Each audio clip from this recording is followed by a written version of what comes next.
damn it. Get a backup team in there. In November 2023, 8 years after the last Bourne movie, a sixth one was announced, sparking speculation about whether Matt Damon would return and who'd be directing. Now, it's been about 2 years since Oscar-winning director Edward Berger was brought on to direct the next Bourne movie, and now he's finally shared a bit about where things stand. At one point, Berger was also rumored to be directing the long-awaited Ocean's 14, but he later shut that down. Right now, David Leitch, the guy behind The Fall Guy, is said to be the top choice to take over that project instead. In a recent chat with The Hollywood Reporter for his Netflix film Ballad of a Small Player, Edward Berger talked about both the Ocean's 14 rumors and what's actually going on with the next Bourne movie.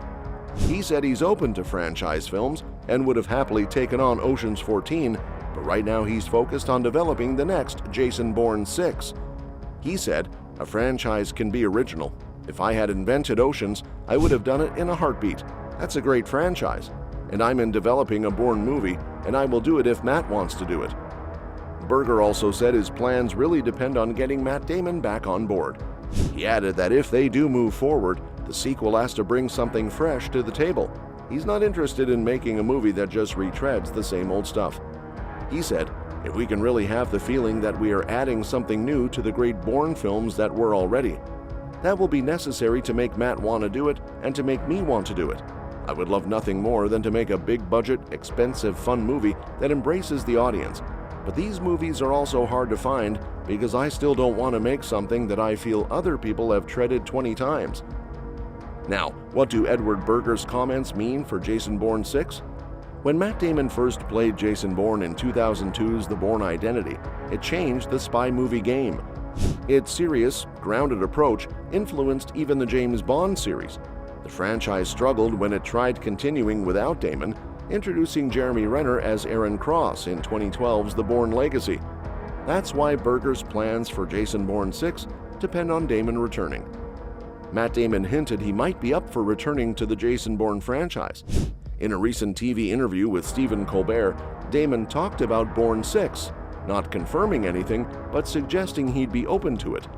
He also praised director Edward Berger, who helmed Oscar-winning All Quiet on the Western Front, saying he's excited to hear Berger's ideas and hoping they might work together. Surprising, since it goes against a firm stance Damon had made before. He said, "No details have been given to me. No. There's a great director named Edward Berger who directed All Quiet on the Western Front. I don't know if you saw it, it came out recently. Fantastic. A German director, he's wonderful. And he said he had an idea. I would love to work with him. So he's working on it, so I'm looking. I'm as anxious as you are to see if this thing. I hope it's great and that we can do it. At a certain point, someone is going to need to take it over. I'm not getting any younger." Back in 2009, 2 years after the Bourne Ultimatum, Damon told Entertainment Weekly he'd only come back to the franchise if Paul Greengrass was directing. He stuck to that stance, skipping the Bourne Legacy, which starred Jeremy Renner. But in 2016, Damon and Greengrass teamed up again for Jason Bourne, which made money but got mixed reviews. Since then, it looks like Damon's mindset has shifted and he might now be willing to return to the series even without Greengrass. Matt Damon being willing to drop his one condition to return to the Bourne franchise is exciting for a few reasons. For one, Damon has always been deeply involved in the creative side of the movies and is very picky about the story and direction. His willingness to work with a new director shows he trusts Edward Berger to bring something fresh and valuable to the series. It also suggests Damon has learned from past missteps, so the next Bourne film could be a step up from 2016's Jason Bourne. On top of that, his return is a big win for fans, who get to see more of the character's story unfold. Even though the films have slowly revealed Jason Bourne's origins, his backstory still has plenty of mysteries. Plus, Damon is one of Hollywood's biggest box office draws, so having him back could attract huge audiences and even push the franchise toward a $2 billion milestone. Matt Damon seems open to dropping his condition about Paul Greengrass, but it's not that simple.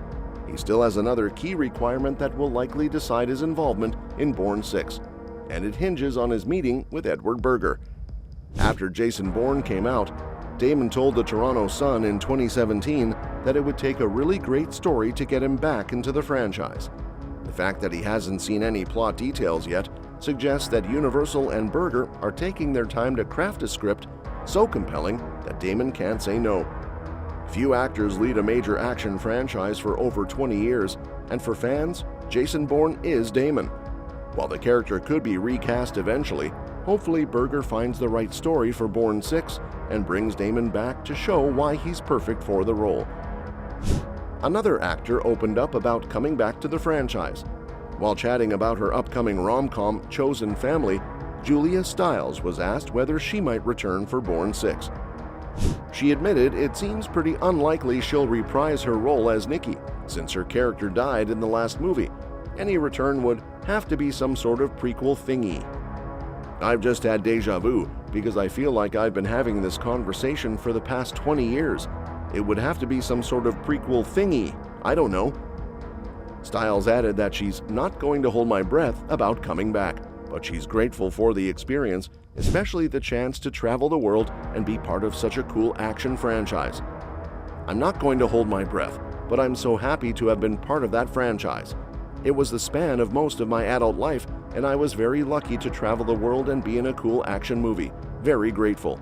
After both Damon and Stiles sat out the Jeremy Renner-led The Bourne Legacy, they returned for 2016's Jason Bourne alongside director Paul Greengrass. Sadly for the fans, only one of them survived the story.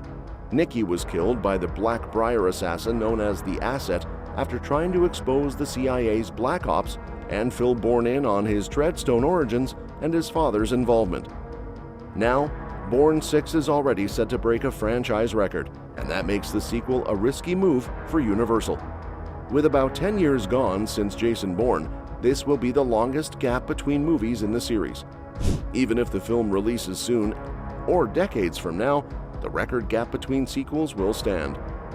The gap also challenges Matt Damon's return. The longest time he's been away from the role was 9 years between the Bourne Ultimatum and Jason Bourne. If Bourne 6 drops in 2027, it would still break that record and mark a full decade away from audiences. This long break is risky because modern audiences are used to getting sequels within 2 to 4 years, and action franchises like John Wick have raised the bar for fight sequences and storytelling. Universal is betting on the franchise's brand recognition to pull audiences back in. Still, there's reason for optimism.